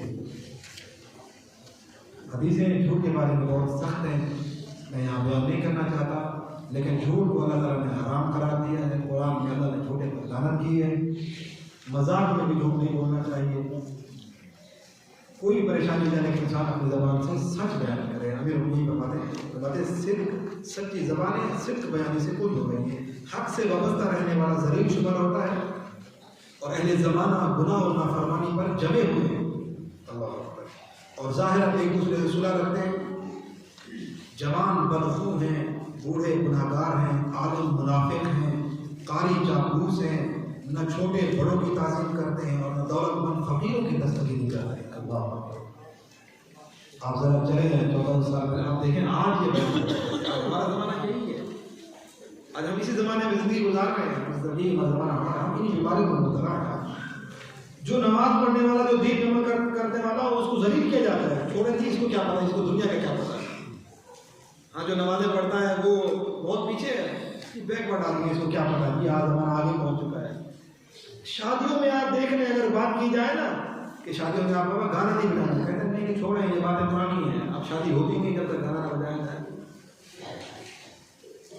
मजबूरी में ऐसे हाल ऐसे होते हैं जहाँ जाना पड़ता है, गाने लगे होते हैं। हम क्यों नहीं अपने आप को बदल सकते? ये तो हमारे इख्तियार में, हम न दें हाल वालों को पैसे तो नहीं चलाएंगे, इसका मतलब है हम गुनाह। और गुनाह ऐसा गुनाह है कि एक होता है गाना खुद गाना, एक होता है फिर दूसरे को सुनवाना देता है। अब ये गाने लगे हुए, अगर हमने पैसे दिए गाने बजाए जाए तो हम खुद भी गुनाहगार और दूसरे को भी गुनाह करवा रहे हैं। गाने से सबसे बड़ी बुरी ये है बात कि इंसान के जब गाना सुनता है मासूम फरमाते हैं इंसान के अंदर से गैरत खत्म हो जाती है। वो गैरतमंद इंसान नहीं है जो गाने सुनता है, जिसको गाने सुकून दें, क़यामत वाले दिन उसके कानों में शीशा पिघला के डाला जाएगा। हदीसें मौजूद हैं, कहा उसके घर में कभी सुकून नहीं रहेगा, अचानक मुसीबतें अज़ाब नाज़िल होते रहेंगे उसके घर में, रिस्क बरकत हो जाएगा उसकी, दिलों में मुनाफ़क़त पैदा होती है। गाना सुनने से दिल में मुनाफ़क़त निफाक़ पैदा होता है दिल में। ये मासूमियत के फरामी है जो आपकी खिदमत में अर्ज़ कर रहा हूँ। ज़माना ऐसा है कि कहा कि गुनाह को गुनाह नहीं समझे, मौला क्या फरमाए गुनाह में अहले ज़माना डटे हुए हैं, जमे हुए हैं कि हमें ये करना है। हमने गुनाह को रस्म व रिवाज बना दिया है, हम तबीयत के ताबे हो गए, शरीयत के ताबे नहीं हो रहे। हमें शरीयत के ताबे होना है, अपनी तबीयत के ताबे नहीं होना है। हम रस्म व रिवाज के ताबे हो। दुनिया क्या कहेगी, दुनिया क्या कहेगी? दुनिया कुछ नहीं, दुनिया को नहीं देखना, हमें अपने अल्लाह को देखना है जिसने हमें खल्क़ किया है, हमें उसी के पास जाना है वापस। दुनिया हमारे साथ नहीं होगी, हमारे साथ रिश्तेदार नहीं होंगे हमारे साथ। आज हमसे कोई गुनाह करवा रहा है, हम गुनाह ना करें, बेशक रिश्तेदार नाराज हो जाए। कभी करके देखिएगा आप किसी शादी में गाना बंद करवा के देखें, अपने दूसरों नहीं जाके किसी का लाठी उठा के खड़े हो जाए, नहीं ऐसा नहीं करना। हम अपने घर से शुरू करें, जब हमारे घर किसी शादी हो रही है हम बंद करवा के देखें, फिर देखें हमारे अंदर कितना दीन है और सामने वाले में कितना है। बुराइयां खत्म करें, हम लोग इनको कोशिश करें। चलो बुराई खत्म हमसे नहीं हो रही है, लेकिन हम बुराई से नफरत करें, उनके साथ मिल के बैठना चाहें। मौला फरमाते हैं कि लोग गुमराह पे, गुमराही पे और नाफरमानी पे जमे हुए हैं और एहसास नहीं है। और फिर आगे देखा फरमाया आलिम भी मुनाफिक हो चुके हैं, माअल्लाह कारी चापलूस हो गए हैं, अल्लाह बिल्लाह। मैं छोटे बड़ों की ताज़ीम नहीं करते। हदीस में है कि जिस घर में सफ़ेद रीश, जिसकी दाढ़ी सफ़ेद हो, कहा जिस घर में ऐसा बुजुर्ग रहता हो, वो बुजुर्ग सफ़ेद रीश का किसी घर में होना ऐसे है जैसे लोगों के दरमियान कोई नबी हो उस घर के। यानी बुजुर्गों को इस्लाम ने नबी जैसा दर्जा अता किया है। कहा उस अपने घर वाले बुजुर्ग की, आजकल तो घर वाले बुजुर्ग की बेइज्जती की जाती है। बेचारा तो बुजुर्ग की वजह से बुढ़ापे कोई भूल भी जाए तो उसका मजाक उड़ाया जाता है। हमारे माशरे में सफ़ेद रीछ का एहतराम नहीं है, लोग हंसते हैं, नौजवान हंसते हैं उनके ऊपर। माज़अल्लाह ऐसा नहीं करना चाहिए। हदीस में कि जिसने बुजुर्ग का एहतराम किया, सफ़ेद रीछ का एहतराम किया, हदीस बयान कर रहा हूँ, हमारे नबी की हदीस है, पर मैं जिसने सफ़ेद रीछ का एहतराम किया उसने अल्लाह का एहतराम किया है। अल्लाह बुजुर्गों को इज्जत देनी चाहिए और फिर बुजुर्गों को चाहिए कि वो छोटों की शफ़क़त करें, छोटों की गलतियाँ माफ़ करें। बड़ों से बूढ़े हैं, उनसे गलती हो जाती है, कभी भूल जाते हैं, कभी कोई काम उलट कर बैठे, उनका मजाक नहीं उड़ाना चाहिए। उनको एक कहावत बना के फिर जहाँ बैठे नहीं बयान करें फलाना, ऐसे हर वक्त हंसते रहे बुजुर्गों के ऊपर ना। अल्लाह अकबर। यानी एक बुजुर्ग को जो हैसियत है घर के अंदर, एक नबी जितनी हैसियत दी है, बुजुर्गों को भी चाहिए अपने सफ़ेद रीछ का एहतराम करें। हो बुजुर्ग और घर में गाने लगा के बैठा हो, क्या एहतराम रहेगा ऐसे बुजुर्ग का? है सफ़ेद रीछ, अब आप कहते हैं मुझे तो अल्लाह ने अपने घर में, नबी ने हमें तो नबूवत का दर्जा दे दिया है कि जैसे घर में सफ़ेद रीछ जैसे किसी उम्मत के अंदर नबी हो और फिर बेनमाज हो। कम से कम बुजुर्गों को चाहिए अपने वक़ार की, जो अल्लाह ने उनको इज्जत दी है इस्लाम ने, उस वक़ार की इज्जत पे एहतराम भी रखे ना। हो बुजुर्ग सफ़ेद लेकिन बदज़बान हो, गालियाँ देता हो, खुदा बना ले ऐसे बुजुर्गों से। तो बुजुर्गों को चाहिए अपने वक़ार, जो ये सफ़ेद रीछ है इंसान की, सफ़ेद हदीस का, इसकी वो भी इज्जत रखें, अपनी खुद भी बदज़बानी ना करें, ज़्यादा ना बोलें, ज़रूरत की बात करें, इस्लाम की बात करें अपने घर के अंदर। बुजुर्ग हो तो फिर उसको भी चाहिए अपना एहतराम कराएं, अपनी औलाद की तरबियत करें। तो ये अमीर उनके यही फरमा रहे हैं, बाबा छोटे बड़ों का एहतराम नहीं करते। ये उस ज़माने की बातें हैं जो आज देखा जाए तो हमारा ज़माना भी इन्हीं चीज़ों में मुब्तला है। आप थोड़ा वज़ाहत के नीचे आ गए। एक और मकाम पर इमाम अलैहिस्सलाम फरमाते हैं, मगर तुमने आपस में कीना और हसद पर इत्तेफाक कर लिया है और उम्मीदों की चाहत पर तो तुमने सुलह सफाई है। अल्लाह अकबर। यानी कीना और हसद दिल में रखोगे, ये ख़त्म नहीं करना है। और दूसरा जुमला देखिए बहुत ही अहम है, उम्मीदों की चाहत पर तुमने सुलह सफाई है। हम किसी से दुआ सलाम नहीं रखते जब तक कि हमें उससे कोई उम्मीद ना हो। मौला फरमाते हैं तुम सुलह भी उससे करो जिससे तुम्हें उम्मीद है कि यहाँ से मुझे कुछ मिलेगा, सुलह करो। यहाँ से नहीं जी नहीं, इससे हमें क्या मिलेगा, दफा करो, बोल रही बातें नहीं करनी इससे। कोई कहे ना ये सुलह करने, कहने क्या मिलेगा मुझे बात सुलह करना, मुझे क्या फ़ायदा होगा। तो ये अमीरुल मोमिनीन फरमा रहे हैं कि अफसोस है कि तुम उम्मीदों की वजह से सुलह, जिन अगर किसी सुलह करते भी हो तो उम्मीद की कुछ मिलेगा मुझे, यहाँ से कुछ फ़ायदा होगा, नहीं ऐसा नहीं। खालिसतन अल्लाह के लिए किसी सुलह करें, कुछ मिले या न मिले आप सुलह रखें। किसी के पास मैं क्यों जाऊँ उसके पास, मुझे वहाँ से क्या मिलेगा। ऐसे नहीं होना चाहिए। तो मैं सुलह, तुम ऐसे कैसे दीनदार हो कि सुलह भी करती हो तो उम्मीद की लालच में कि कुछ वहाँ से मुझे कुछ मिलेगा वहाँ से, ऐसा नहीं होना चाहिए। और फिर मैं माल जमा करने में एक दूसरे के दुश्मन हो, अल्लाह, बस मुझे मिल जाए चाहे सामने वाले का नुकसान भी हो जाए, नहीं। यानी कुर्बानी इंसान रखे, गरीबों की मदद करें, माल जमा करने में एक दूसरे का दुश्मन नहीं होना चाहिए। अगर मेरे पास कोई चीज़ है, मैंने किसी मजबूर को दे दी, अब अगर उसके पास वापस करने के लिए नहीं है, मैं उसको जुल्म ना करूँ। मैंने किसी को कर्जा दिया है, अभी मेरे पैसे डूब जाएंगे तो क्या, अगर हो सकता है इस्लाम कह रहा है अगर कर्जा लेने वाला मजबूर हो गया, अगर मेरे हालात तंग हो गए, आप उसको मोहलत दो। कुरान भी कहता है मोहलत दो, हमारे यहाँ मोहलत नहीं है। कहा अगर तूने मेरा कर्जा ना दिया तो मैं तुम्हें जूते लगवा दूंगा, ये कर दूंगा, वो कर दूंगा। ये इस्लाम का तरीका नहीं। इस्लाम कहता है जब तक सामने वाले के पास पैसे न बन पाए उस वक्त तक उसको मोहलत दो। अल्लाह कुरान में कह रहा है अगर हमने मोहलत न दी मकरूज को तो हम कुरान के खिलाफ जा रहे हैं। हमें नहीं, हमें मिल जाए पैसा चाहे सामने वाला कुछ भी करे। बेचारे मजबूरी में, मोमिन है, मजबूरी में अपने घर की बीवी के जेवर बेच रहा है, हम देख रहे हैं। वो बेचारा मजबूरी में फंसा हुआ है, घर के मसाइल हैं, बेटियों की शादियां करनी है, आजकल हालात देख रहे हैं आप। हम एक दूसरे की मदद नहीं करेंगे, माल जमा करना है, घर के अंदर और जमा है, चाहे दूसरा भूखा भी मर रहा है, नहीं। अब आज जुमला सुनिए, अमीरुल मोमिनीन अलैहिस्सलाम का इरशाद गिराम ने फरमाया अगर तुम्हें तुम्हारी ज़रूरत से ज़्यादा मिल रहा है, मसलन मेरे घर का खर्चा है 50,000 रुपया और अगर मेरे पास किसी महीने 60,000 आ जाते हैं तो मौला फरमाते हैं 50 तेरा है, 10 तेरा नहीं है। अल्लाह ने तुझे अमीर बनाया, ये किसी को देना है, जाकर ढूंढ। तेरा नहीं, अल्लाह ने तुझे अमीर बनाया है। इसको बैंक में जमा करा के जमा करते जाओ, बैंक भरते जाओ। सामने वाला मोमिन बेचारा, उसके पास, सामने वाले के पास उसके बच्चों को पढ़ाने के लिए पैसे नहीं है। सामने वाला बेचारा कपड़े देखो उसके फटे पुराने हैं, जूते उसके पैरों में नहीं है, भूखे हैं बेचारे, एक वक्त है तो नहीं है। नहीं, मेरे तो बैंक बैलेंस है। फरमाया अगर तुम्हारे पास ज्यादा आ रहा है तो वो तुम्हारा नहीं है, अल्लाह ने किसी का हिस्सा तुम्हारे हाथ में रख दिया है, तुम अमानतदार हो। अगर नहीं दोगे तो तुम खाए हो। ढूंढो, किसी गरीब को जाकर दो, उसकी मदद करो। अगर हमारे अल्लाह का शुक्र अदा करें, अगर ज्यादा आ जाए खुदा का शुक्र अदा करें। परवरदिगार मेरा एहसान, तूने मुझे तौफीक दी, ज्यादा दिया, अब मैं अपने घर के अखराजात भी पूरे करूँ और दूसरे किसी गरीब की भी मदद करूँ। काम यही आएगी, यही चीज़ है। माल जिसको हम जमा कर रहे हैं ना, ये माल अगर हम राह खुदा में इस माल को खर्च करते हैं, ये माल कहता है, ये माल किया हुआ हदीस में मौजूद है, माल कहता है मैं पहले फानी था, अब तूने मुझे अल्लाह की राह में देकर तूने मुझे बका अदा कर दी है, अब मैं बाकी रहूँगा। कहा पहले ये था कि तू मेरी हिफाजत करता था, अब तूने मुझे अल्लाह की राह में दिया, अब मैं तेरी हिफाजत करता हूँ। ये माल इंसान को कहीं का नहीं छोड़ने वाला, लेकिन अगर इस माल को अल्लाह की राह में दे दिया जाए तो ये माल हिफाजत करता है इंसान की।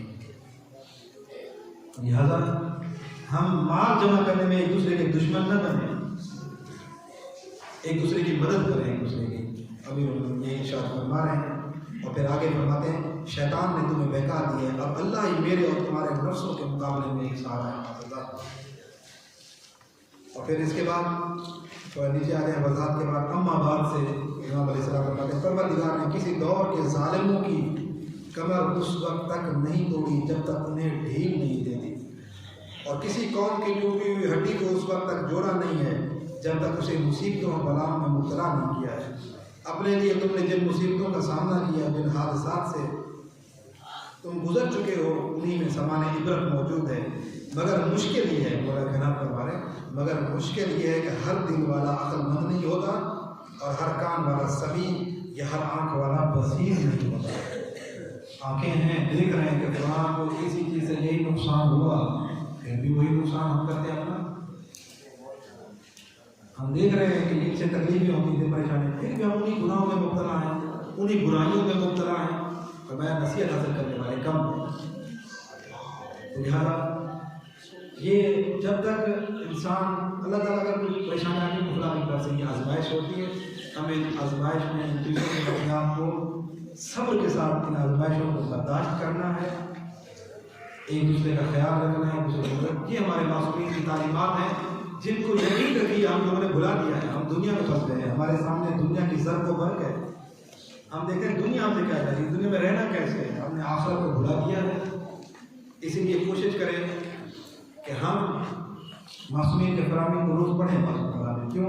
क्योंकि शैतान हमें दीन से दूर करता है। जब हमें अहले बैत अलैहिस्सलाम के फरामीन पढ़ेंगे, फरामीन में इतनी खूबसूरती है कि जब हम मासूमियत के फरामीन पढ़ते हैं तो थोड़ी देर के लिए इंसान शैतान से दूर हो जाता है। बड़ी रूहानियत है इन फरामीन में, बड़ी रूहानियत है। लेकिन शैतान का हमला हर वक्त हमारे ऊपर है। हम इस हमले से बचने के लिए क्या करें? एक तो मौत को हर वक्त याद रखें कि हमें अल्लाह के पास जाना है, तभी हम इन चीज़ों से बच सकेंगे। नहीं तो हम दिन ब दिन दुनिया में फंसे चले जाएंगे। दिन ब दिन की दलदल ऐसी है कि हम दिन ब दिन फंसे जाएंगे, हम बहुत मजबूर होते चले जाएंगे। फिर ऐसे मजबूर, ऐसे चौराहे में ऐसी जगह पहुँच जाएंगे जहाँ फिर वापस हमारे लिए पहुँचना मुश्किल हो जाएगा। अपने आप दुनिया में इतना फंसा है। तो आज वक्त है, आज भी हम अपनी इस्लाह कर लें। अल्लाह ताला दिलों के राजों को जानता है, वो देख रहा है कौन कितनी मेरे लिए मेहनत कर रहा है, कितना जिहाद कर रहा है, कितना अल्लाह के लिए जो करेगा। फिर अल्लाह उसके रास्ते ही बनाता है, अल्लाह उसका रिज़्क़ भी खोल देता है।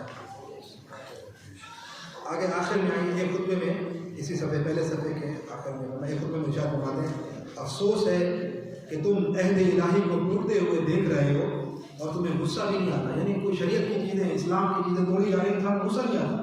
अब देखिए इमाम ने आगे क्या फरमाया, जबकि तुम्हारे बाप दादा के अहद को तोड़ा जाता है तो तुम्हें गैरत आ जाती है। बाप दादा की रस्में नहीं टूटनी चाहिए, चाहे इस्लाम का कानून टूट जाए, कोई मसला नहीं, कोई मसला नहीं है। क्यों? हमारे बाबा ने यह रस्म, हमारे दादा ने यह रस्म रखी थी, चाहे वो गलत इस्लाम के खिलाफ भी हो। हाँ, मौला फरमाते हैं अफसोस है, अल्लाह के दीन को पामाल किया जाता है, खुदा के शरीयत के हुदूद को तोड़ा जाता है, वो उस वक्त तुम्हें खामोश होना ही नहीं है। अगर तुम्हारे बाप दादा के रस्म और रिवाज को तोड़ दिया जाए तो तुम्हें गैरत लड़ने मरने के लिए तैयार हो जाते हो। हमें इस्लाम के हुदूद के लिए लड़ना मरना चाहिए, न कि हमें रस्म और रिवाज के लिए। रस्म और रिवाज को, वो रस्म और रिवाज जो इस्लाम के खिलाफ है, उन्हें हमें अपने पैरों के तले रौंद देना चाहिए। मासूमीन हमारे अंबिया अल्लाह के नेक लोग थे, मासूम, पाक, गुनाहों से पाक, सब मेहरबान, लेकिन लोग उनको पत्थर मारते थे। क्यों? लहू लुहान हो जाते थे, अंबिया जख्मी करते थे, अंबिया के कत्ल होते थे। क्यों? इसलिए रस्म और रिवाज को पैरों के रौंद देते थे। लेकिन अल्लाह के दीन को उन्होंने कभी कोई हद तोड़ने नहीं दी है। और आज देखें, जिन्होंने रस्म और रिवाज को अहमियत दी वो मिट गए, लेकिन जिन्होंने हुदूद इलाही का ख्याल रखा, अपनी जानें कुर्बान कर दी इस्लाम के हुदूद को बाकी रखने के लिए, वो आज भी जिंदा है और आज भी अलैहिस्सलाम के नाम से पुकारे जाते हैं। नाम उसी का बुलंद होगा जो दीन की खातिर लड़े मरे, न कि रस्म और रिवाज की खातिर। इन चीज़ों में ख्याल रखें। ये ज़माना आज है, हम रस्म और रिवाज को देखते हैं, लेकिन हमें दीन का कोई काम, दीन का कोई हद भी, हमारे घर के अंदर देख रहे हैं, कोई नमाज नहीं पढ़ता, हमें परवाह नहीं है, लेकिन कोई बाप दादा के रस्म और रिवाज घर के अंदर टूट जाए तो बहुत गुस्सा हो जाते हैं। हमें कोई ऐसा है जो मस्जिद में नमाज पढ़ने के बाद जाए, घर पूछे बीवी से तुमने नमाज पढ़ी है, बेटी से पूछे बेटा नमाज पढ़ी है आपने, थोड़ा नाराज हो जाए बेटी से, बेटे से नाराज हो जाए, नमाज क्यों नहीं पढ़ी। माह रमजान आ रहा है, हम तरबियत करेंगे, रोजे रखने हैं, क्यों नहीं आते? हम क्यों नहीं पाते? हम ये शरीयत की चीज़ें, कि घर का जो बड़ा होता है अल्लाह ने उसको इख्तियार दिया है, वो घर चला रहा है, वो पावर है उसके पास, वो करे ना काम। नहीं करेगा तो ये औलाद को सिखाएं हम ये सारी चीज़ें। मैं ये अक्सर कहता हूँ, मैं कहता हूँ औलाद को कम अज़ कम इतना तो दीन सिखाए ना, कि जब हम मिट्टी इतने मनो मिट्टी तले हम दबे हुए हो, कब्र में पड़े, हमारी कब्र के ऊपर खड़े होकर कम अज़ कम सही सूरह फातिहा तो पढ़ सके ना हमारा। ये तो क्या फायदा, आपने दुनिया उसको धर्म कर दिया, वो इस लायक उसको नहीं बनाया कि अपने बाप को इसाले सवाब कर सके, कोई चीज़ सवाब भेज दे, इतना ही पता। हमने क्या सिखाया फिर औलाद को? तरबियत का ये तरीका है, कानून है कि अगर किसी को सदका भी दे रहा है, अपनी औलाद के हाथों सदका दिलवाओ, खुद ना दो। क्यों? आपकी औलाद में ये सिफत पैदा हो, देने की हो, लेने की ना, मांगने की ना। वो अल्लाह की राह में देने को, आप खुद जेब से निकालें पैसे, बच्चे को ये लो, किसी फकीर को दो, ये अल्लाह की राह में दो, अपने बच्चे को बताएं, आप दीन की तरबियत करें उसकी। हमारा माशरा तभी खूबसूरत होगा।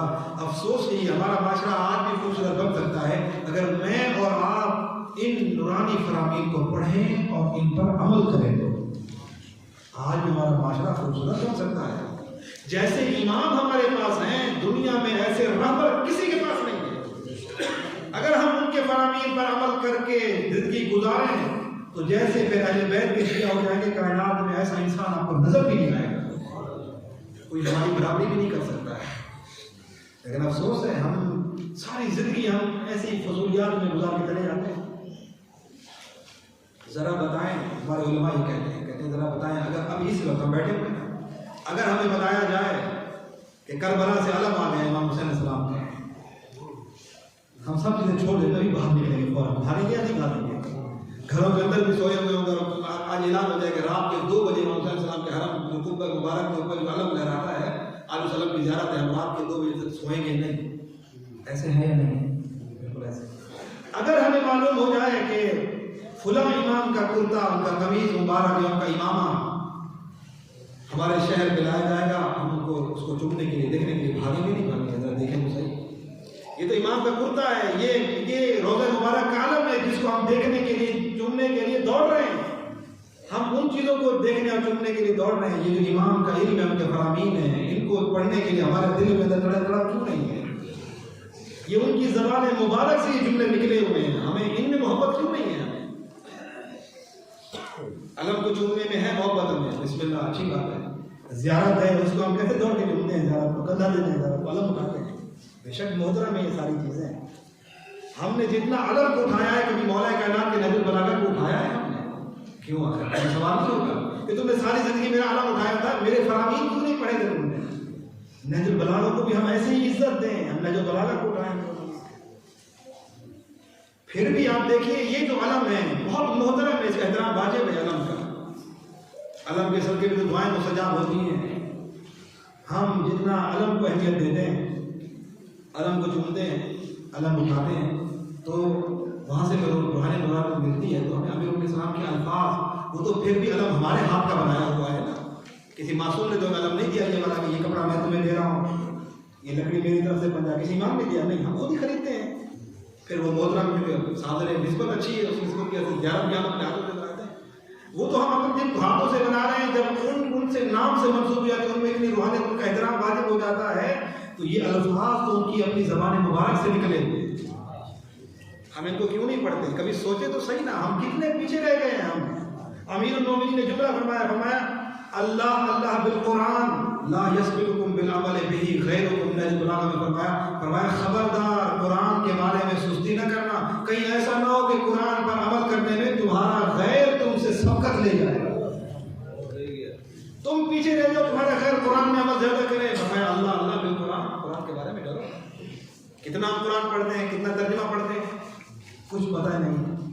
सूरह इन्ना पढ़ते हैं, तर्जुमे का पता नहीं हो, क्यों? आखिर अल्लाह ने हमें शऊर नहीं दिया, अल्लाह ने शऊर इसलिए दिया काम को, अकल इसलिए दी थी, तमाम मखलूक़ात जानवरों से हशरात में इसलिए अवसर बनाया था कि हम इनको अपनी ज़िंदगी को फजूलियात में ज़ाया करें, खाने पीने में ज़ाया करते हैं, सुबह से शाम तक कमाने का वक्त है बस। इस बाकी को दीन के बारे में 2 मिनट के लिए इमाम हज़रत इमाम जाफ़र सादिक़ अलैहिस्सलाम मुझे अफसोस है अपने उस जाने वाले पर, छठे इमाम फरमाते हैं मुझे अफसोस है अपने उस जाने वाले पर कि जो 1 हफ्ते में 7 दिनों में 1 दिन भी दीन इस्लाम सीखने के लिए नहीं वक्त करता। फरमाया मेरे चाहने वालों को चाहिए जुमा का दिन, एक दिन इमाम में वक़्त रिवायत में मौजूद है, जुमा का दिन दीन के मसाइल सीखे। 6 दिन दुनिया के कारोबार, 6 दिन दुनिया कमाए, 1 दिन दीन कमाए। वो 1 दिन जब दीन कमाएगा तो वो 6 दिन जब दुनिया कमाएगा तो वो 1 दिन दीन कमाना उसको 7 दिन में फायदा भी देगा, बाकी 6 दिन। फरमाया 7 दिन दुनिया में ना लगाओ, 1 दिन दीन को भी दो कम अज कम। फरमाया अफसोस होता है अपने चाहने वालों का, हम कम अज कम 1 दिन तो दीन सीखे ना। मैंने अर्ज किया ना, आप किसी आलम को टाइम नहीं है, किसी के पास जाने की, दुकान में बैठे हुए हैं, कहीं बैठे हुए हैं, थोड़ा वक्त मिल गया, सफ़र कर रहे हैं, थोड़ी देर के लिए मोबाइल लगा रहे हैं, कोई दीन के बारे में सुन लिया, अखलाकियात के लेक्चर मौजूद हैं और फ़िक़ह की मौजूद है, चीज़ें सिखाई जा रही हैं, उलमा ने बड़ी मेहनत की है। तो उर्दू ज़बान में बहुत सी चीज़ें सीख लेना का मतलब दूसरों को हम सिखाएँ, इन चीज़ों में वक्त लगाएँ, अपना वक्त और आखिरत की बर्बाद न करें, ख़ुशूसियात में ज़िंदगी गुजारें। फरमाया एक ज़माना था कि अल्लाह के उम्र तुम ही प्रमाणित होते थे और तुम्हारे ही पास से बाहर निकलते थे और फिर तुम्हारी तरफ लौट कर आते थे, लेकिन तुमने ज़ालिमों को अपनी मंजिलों पर कब्ज़ा दे दिया और उनकी तरफ अपनी ज़बान में अमल बढ़ा दी और उन्हें सारे उम्र सुपुर्द कर दिए कि शुबहात पर अमल करते हैं, ख्वाहिशात में चक्कर लगाते रहते हैं। खुदा गवाह है कि अगर ये तुम्हें हर सितारे के नीचे मुंतशिर कर देंगे तो भी खुदा तुम्हें उस दिन जमा कर देगा जो ज़ालिमों के लिए बदतरीन दिन होगा। अब हमारे नाम के इस्लामी मुल्क हैं, लेकिन हम सब क्या है, काफिर के मुताबिक चल रहे हैं। वो हमसे क्या चाहते हैं, उसी मुताबिक चलता है। माई बाप हमारे मुशरिक और काफिर बन गए हैं हमारे, हमने उनके मुताबिक अपने मुल्कों को चलाना है। यानी अफसोस वाली बात है, अभी हम जिस माशरे में, माशरा यही है हमारा, क्यों जब लोगों को पैसे देते हैं, हमें तो ये सहूलियात देते हैं, अब जैसा वो करेंगे हम वैसे करेंगे। अफसोस है, तुमने अपनी ज़माम अम्र यानी तुमने अपनी लगामें मुशरिकों के हाथों में दे दी हैं। अफसोस है, काफिरों के हाथों में तुमने अपनी लगामें दे दी हैं। और ये जुमला फरमाया वो तुम्हें हर सितारे के नीचे भी छुपा देना, बिखेर दे तुम्हें हर जगह। अल्लाह तुम एक दिन जमा कर देगा, अल्लाह ताकतवर है, तुमसे हिसाब लेगा तुमसे। अब ये ना समझे कि दुनिया ने हमें बड़ा मजबूत कर दिया, अमेरिका ने हमें मजबूत कर दिया, फुला ने हमें मजबूत कर दिया, फुला ताकत है, नहीं। अब ये ना देखें, ये थोड़ा देखें कि कहीं वो हमें पैसा देकर, कहीं वो हमें ताकत देकर, कहीं हमसे दिए खुदा की नाफरमानी, हमारे इस्लाम की हमसे खत्म करवा रहे हैं। तो कम अज़ कम इन चीज़ों के बारे में तवज्जो होनी चाहिए। आखिर में थोड़ा एक शिया की सिफात हमें इस्लाम ने बयान की हैं, 2-4 मिनट बाकी हैं, अगर आपकी इजाज़त हो तो 5 मिनट ज़्यादा हो जाएगा। सवाल पहले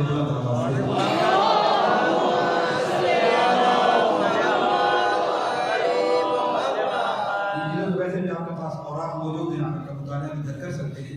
कुछ बातें होती हैं जो इनके अलावा बयान करना ज़रूरी होती है, हालात हाज़िरा को देते हुए।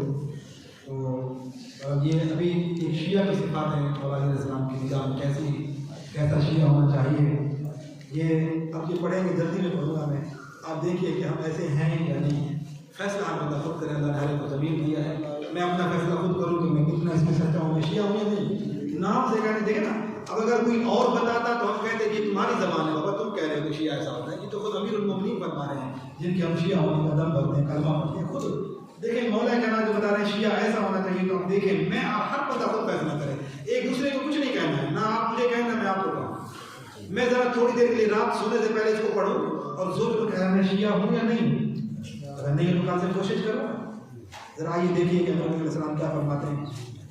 ये मौला का एक सहाबी था, हारे से हमदान का रहने वाला था।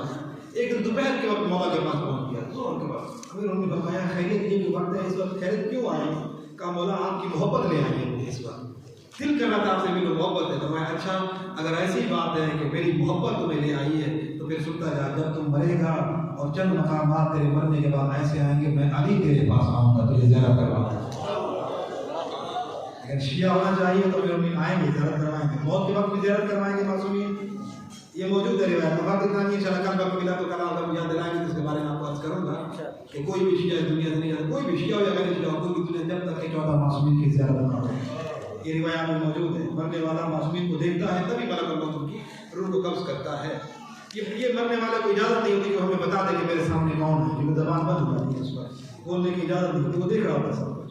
तो ये मौला फरमाया फिर चंद मकामात पर तुम मुझे देखेगा। और फिर आगे इमाम ने फरमाया, अब मैं जल्दी से इसको पढ़ता हूँ, आप सुनते जाइए और फैसला करते जाइए कि आया मैं अमीरुल मोमिनीन का शिया हूँ या नहीं।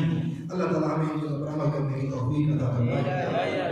अब पहले इमाम फरमाते हैं, कुरान की रस्सी को मजबूती से थाम लो, इससे बंद नसीहत हासिल करो, इसके हलाल को हलाल और हराम को हराम समझो और गुज़िश्ता हक़ की बातों की तस्दीक करो। गुजरी हुई दुनिया से बाकी दुनिया के बारे में इबरत हासिल करो, क्योंकि इसका हर दौर दूसरे दौर से मिलता जुलता है और इसका आखिर भी अपने अव्वल से जा मिलने वाला है। ये दुनिया सब की सब फना होने वाली और बिछड़ जाने वाली है। देखो अल्लाह की अज़मत के पेश नज़र हक बात के अलावा उसके नाम की कसम न खाओ। मौत और मौत के बाद की मंजिल को बहुत ज़्यादा याद करो। मौत के तरफदार न बने, मौत की दुआएं न करो कि मुझे मौत आए। लेकिन मौला फरमाते हैं इस मतलब मेरे साथ शहादत की तमन्ना ना करें, नहीं आगे फरमा रहे हैं, मगर काबिल इत्मीनान शराइत के साथ। यानी अगर मौत की तमन्ना भी करनी है काबिल इत्मीनान शराइत, यानी अगर शहादत की मौत लेना है बेशक तमन्ना करें।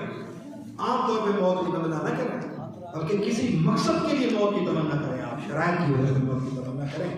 मौला फरमाते हैं और हर उस काम से बचो जो आदमी अपने लिए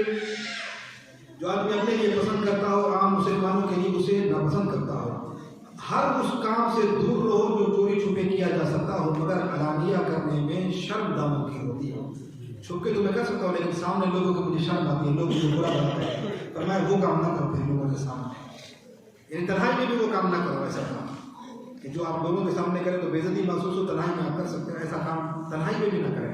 फरमाया कि और हर उस फेल से किनारा कश होकर कि जब उसके मुर्तकब होने वाले से जवाब तलब किया जाए तो वो खुद भी उसे बुरा करार दे या माजरत करने की जरूरत नहीं। ऐसा मान करो जिसमें माजरत करनी पड़े। अपनी इज्जत व आबरू को जिमे गोइयां के दीरों का निशाना न बनाओ, यानी अपना किरदार ऐसा ना हो कि लोग आपके ऊपर उंगली उठाएं। अगर किसी ने किसी अमल की उंगली उठाए तो वो खुद जिम्मेदार होगा, नहीं चाहिए। और उसके बाद बताते हैं कि गुस्सा को जब्त करो, गुस्से को रोको और इख्तियार और इक़्तिदार के होते हुए अफ़्व व दरगुजर से काम लो। यानी तुम ताकत रखते हो, किसी को बदला ले सकते हो लेकिन न लो। उसे तुम्हारे साथ बेइज्जती की तुम उसको मार सकते थे लेकिन हाथ ना उठाओ उसके ऊपर। ताकत रखते थे सजा देने की लेकिन सजा न दो, ये कमाल है। और फरमाया गुस्सा के वक्त बुर्दबारी इख्तियार करो, यानी तहम्मुल करो और दौलत और इक़्तिदार के होते हुए माफ़ करो तो अंजाम की कामयाबी तुम्हारे हाथ में रहेगी। सुभान अल्लाह। और फरमाया अल्लाह ने जो नेमतें तुम्हें बख्शी हैं उन पर शुक्र बजाते रहो, उनकी बहबूदी चाहो और उसकी दी हुई नेमतों में से किसी नेमत को ज़ाहिर न करो और उसने जो इनामात तुम्हें बख्शे हैं उनका असर तुम पर ज़ाहिर होना चाहिए।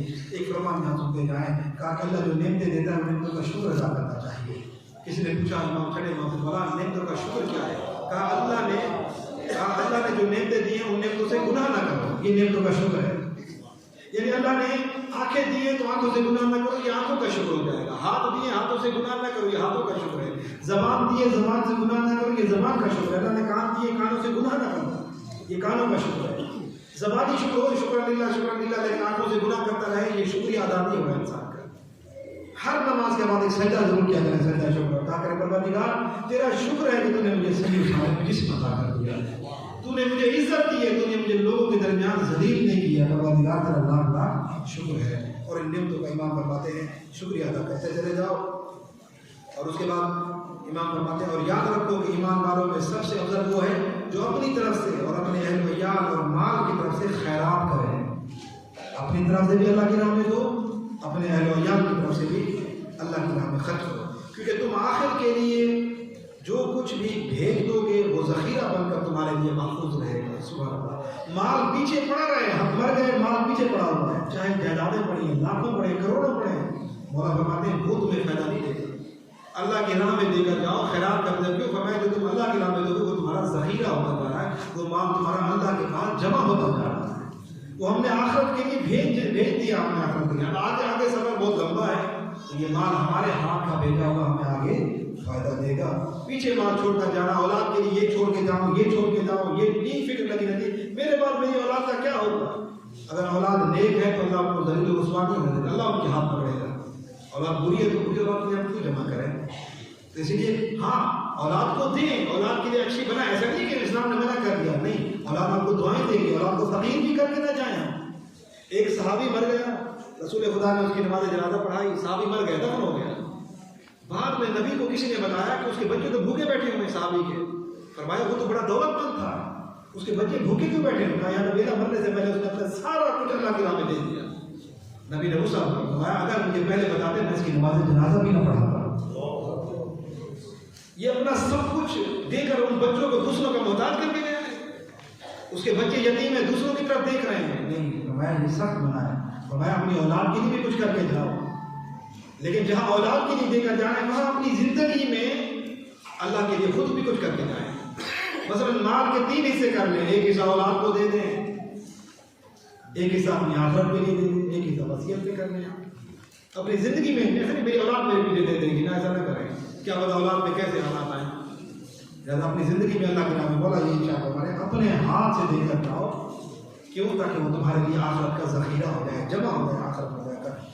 और फरमाया तुम्हारे लिए महफूज रहेगा जो तुम देगा, और जो पीछे छोड़ जाओगे उससे दूसरे फायदा उठाएंगे। अल्लाह जो छोड़ गए वो दूसरे फायदा, हमें कोई फायदा नहीं होगा। जब कोई फायदा होगा जब अपने हाथ से अपनी जिंदगी में कुछ हिस्सा अपनी दौलत में से औलाद को भी भूखा प्यासा ना करके जाए, उनको भी इतना छोड़ जाए कि वो औलाद भी अच्छी जिंदगी गुजारे, किसी के सामने हाथ ना फैलाए, बस इतना छोड़ जाए कि वो बेचारे परेशान ना हो, हाथ ना फैलाए, अपना जिंदगी इज्जत वाली गुजार सके। बाकी अल्लाह की राह में लेकर जाए, क्योंकि आखिर का सफर बहुत तवील है। कुरान ये कह रहा है, अल्लाह का कुरान ये कह रहा है कि आखिरत ऐसी होगी कि जब क़यामत का दिन होगा औलाद माँ कहीं परवरदिगार मेरी जगह इनको जहन्नम में डाल दे, मेरी औलाद को मुझे जहन्नम से बचा रहे। तो इसलिए औलाद को नेक इंसान बना के जाए, अपनी आखिरत के लिए कुछ करे। और चंद जुमले आखिर में फरमाया कि उस आदमी से बचो जिसकी राय कमज़ोर और अफ़ाल बुरे हो। कमज़ोर राय वाला बंदा, कमज़ोर मशवरे देने वाला बंदा, और जिसके अमाल बुरे आदमी इंसान से बचो। क्यों फरमाया? क्योंकि आदमी का उसके साथी पर कियास किया। अगर आपका दोस्त बुरा है तो आप भी बुरे समझे जाएंगे। बेशक आप नमाजें पढ़ते हो, लेकिन नमाजें पढ़ के किसी माज़ल्ला शराबी के साथ जाके बैठे हैं, जुआ खेलने वाले के साथ, सूदखोर के साथ उठे बैठे, कोई फायदा नहीं। आप भी सूदखोर समझे जाएंगे, आप भी शराबी माज़ल्ला समझे जाएंगे। दोस्त अच्छे होने चाहिए, नमाज पढ़े, रोजा रखें, उसके बाद जब किसी के साथ बैठे तो दोस्त भी अच्छे होने चाहिए। इंशाल्लाह आगे की बातें आएंगी कि नमाज़ी पढ़ने वाला नेक आदमी को चौराहों पे नहीं बैठना चाहिए, होटलों पे ज़्यादा वक्त नहीं गुजारना चाहिए। मैं होटलों वाले मुखालिफ ना होते हैं मेरे, तो इंशाल्लाह वो बातें आएंगी कि किन जगहों से मना किया गया है, कौन कौन सी जगह है जहाँ पर मना किया गया, वो बातें आगे आएंगी। यानी ज़्यादा बात आप अल्लाह के दिन के लिए खर्च करें। और मैं बड़े शहरों में रिहाइश रखो, देहातों को छोड़कर बड़े शहरों में। क्यों? मौला कहना बताते हैं क्योंकि मुसलमानों के इज्तिमाई मरकज़ होते हैं। क्योंकि देखिए वहाँ दीन की चीज़ें बहुत है, जुमा हो रहा है, नमाजें हो रही है, जमात हो रही है, दीन के मसाइल उलमा आसानी से मिल जाते हैं, शऊर मिलता है, तालीम मिलती है। तो मैं शहरों में रहो, देहातों को छोड़ दो।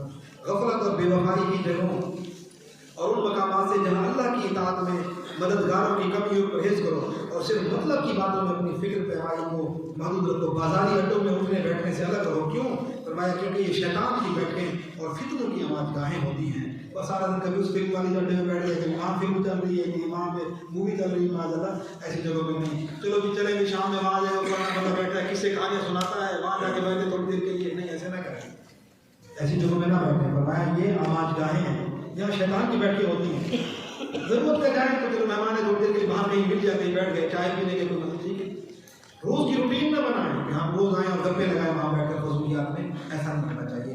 ऐसी जगहों से कहा कि आप खुद देख रहे हैं कि आप बाजारी अड्डों से रखने उठने बैठने से अलग रहो। और फिर हमारे जो लोग तुमसे पस्त हैसियत के हैं उन्हीं को ज़्यादा देखो, कम तर को ज़्यादा देखो। क्यों कम तर को? जो आपसे हैसियत में कम हो। क्यों? फरमाया क्योंकि ये तुम्हारे लिए शुक्र का एक रास्ता है। बाबा दिखा देना एहसान तूने मेरी ये चीज़ दी है।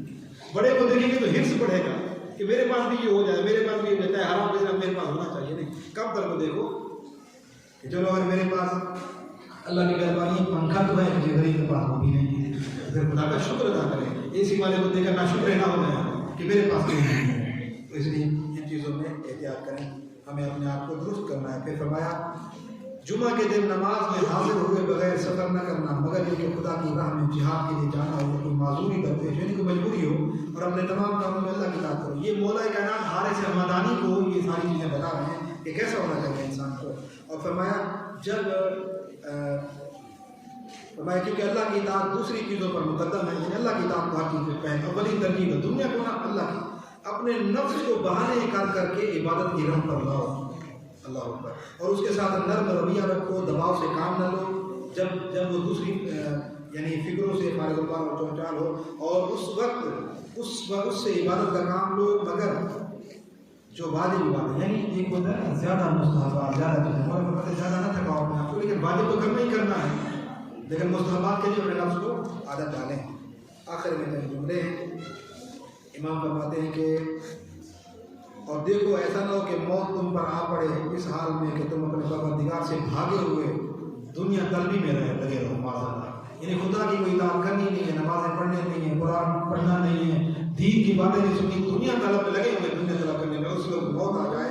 मौला फरमाते हैं ऐसे न बनना, और फासिकों की सोबत से बचे रहना, क्योंकि बुराई की तरफ बढ़ा करती है।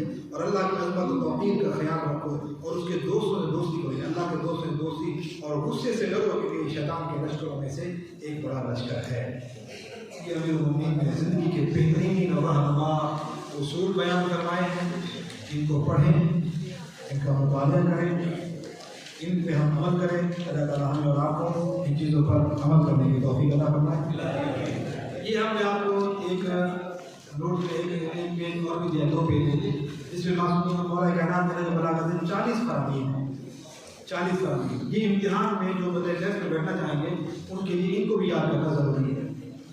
अब पेपर जो बहुत लोग पूछ रहे हैं किस तरह होंगे, टिक मार्क वाले जो हैं वो भी रहेंगे, और खाली जगह वाले सवाल जब लिखने वाला हम आपको कोई भी देंगे, बस खाली जगह आपको पूरी करनी होगी, सवाल जवाब वाला। इस तरह नहीं होगा कि आप सवाल करें और आप पूरा तफसीली जवाब लिखें, किस तरह के नहीं होंगे, इंशाल्लाह आसान होगा। और इनको आपको हिकमत नंबर जितने भी लिखे हुए फरामीन, ये आपको याद रखने होंगे कि हो सवाल आएगा कि ये वाला फरमान, ये कौन से हिकमत नंबर है, इमाम का ये फरमान कौन सा है। ये नंबर लिखे हुए आप इनको याद रखेंगे। जो लोग इम्तिहान में जिक्र करना चाहेंगे उनको चाहिए जितने खुतबे नंबर ये सारे लिखे हुए हैं, अभी तक आपने जितना पढ़ा है उन सब में जितने भी ये खुतबे नंबर हैं, वसीयत नंबर है, ये मौला के फरामीन है, इन नंबरों को याद रखना है।